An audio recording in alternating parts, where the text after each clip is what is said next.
تو امیر حمزہ اس لیے کہتے ہیں کہ سب سے پہلے اسلام کا علم اٹھا کر کے لڑنے والے حضرت امیر حمزہ رضی اللہ تعالیٰ، سب سے پہلا علم آپ کے ہاتھ میں آیا ہے جس میں سرکار شریک نہیں ہوئے تھے.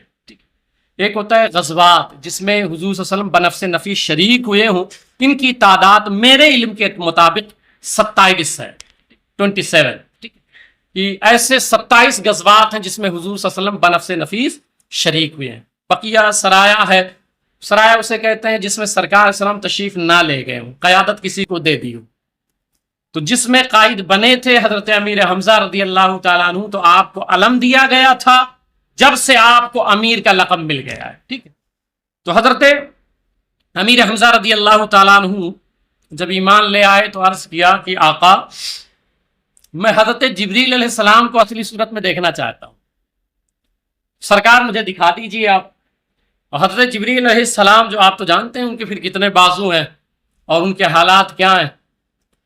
تو جبکہ آپ کا خود کا اپنا مسئلہ ایسا تھا، حضرت جبریل علیہ السلام ایک موقع پہ کئی دن ہو گیا حضرت جبریل آئے نہیں، تو سرکار نے پوچھا جبریل بہت دن ہو گیا تھا آئے نہیں تھے. تو عرض کیا سرکار میں بھی مشتاق تھا کہ کب پہنچ جاؤں میں. یہی وجہ ہے کہ حضرت جبریل کو آپ پڑھیں گے نا تو کسی نبی کی بارگاہ میں 100 مرتبہ، کسی کی بارگاہ میں 40 مرتبہ، کسی کی بارگاہ میں 50 مرتبہ. مگر حضور صلی اللہ علیہ وسلم کی بارگاہ میں آنا کب شروع ہوئے ہیں؟ 40 سال ہے نا، 40 سال کے آپ ہو گئے، اس کے بعد اعلان نبوت ہے. تو 40 سال کے بعد آنے لگے ہیں سرکار کی بارگاہ میں. تو سرکار کی عمر اس وقت کتنی بنتی ہے؟ 40 سال نکال دیں تو 23 سال، 23 ایئرس ہے نا، 63 سال ٹوٹل ہے، 40 سال نکال دیجئے تو 23 سال بنتے ہیں. آپ شیخ صاحب کو پڑھیں، شیخ عبدالحق محدث دہلوی رحمۃ اللہ تعالیٰ علیہ، وہ لکھتے ہیں مدارج النبوہ شریف میں کہ صرف 23 سال کی عمر میں سرکار کی بارگاہ میں حضرت جبریل علیہ السلام 24,000 مرتبہ تشریف لائے. آپ اندازہ لگا لیجیے، 24,000 مرتبہ 23 سال میں تشریف لائے. 23 سال میں تشریف لائے. تو عرض کر رہا تھا کہ عرض کیا کہ آقا مجھے حضرت جبریل کو دیکھنا ہے. تو حضور صلی اللہ علیہ وسلم نے فرمایا کہ تم برداشت نہیں کر پاؤ گے. تو کہا نہیں میں دیکھنا چاہتا ہوں. تو فرمایا ٹھیک ہے تم دیکھنا چاہتے ہو تو پھر بیٹھ جاؤ. بیٹھ گئے. میرے آقا صلی اللہ علیہ وسلم نے حضرت جبریل کو آواز دیا، اے جبریل آ جاؤ. اب سوچیں کہ وہ نبی کیسا نبی ہے کہ جو دکھانے کے لیے بھی جبریل کو بلاتا ہے. کہ اگر کوئی ضد کر لے کہ نہیں مجھے حضرت جبریل کو دیکھنا ہے تو پھر میرے آقا صلی اللہ علیہ وسلم ایسے ہیں کہ پھر حضرت جبریل کو بلا لیتے ہیں کہ آ جاؤ آ جاؤ. تو سرکار علیہ السلام نے جب بلایا تو حضرت جبریل علیہ السلام ایک لکڑی تھی، تو اسی لکڑی پر آپ تشریف لائے. خانہ کعبہ کے پاس ایک لکڑی نصب تھی، اسی پہ تشریف لائے. تو سرکار علیہ السلام نے حضرت امیر حمزہ رضی اللہ تعالیٰ عنہ کو فرمایا کہ چچا نگاہ اٹھائیے دیکھیے. یہ سر جھکائے ہوئے تھے تو کہا آپ چچا دیکھیے نا، سامنے دیکھیے. تو حضرت امیر حمزہ رضی اللہ تعالیٰ عنہ نے جب نگاہ اٹھا کے دیکھا تو دیکھا کہ سامنے حضرت جبریل موجود ہیں. حضرت جبریل علیہ السلام موجود ہیں. فرماتے ہیں کہ دونوں پاؤں سب زبرجد کے ہیں، اور اتنا ہی دیکھے تھے. اب حضرت جبریل ہے نا، پھر حضرت جبریل ہے. ابھی اتنا ہی دیکھے تھے کہ حضرت امیر حمزہ رضی اللہ تعالیٰ عنہ بے ہوش ہو کے گر پڑ گیا، بے ہوش ہو گئے.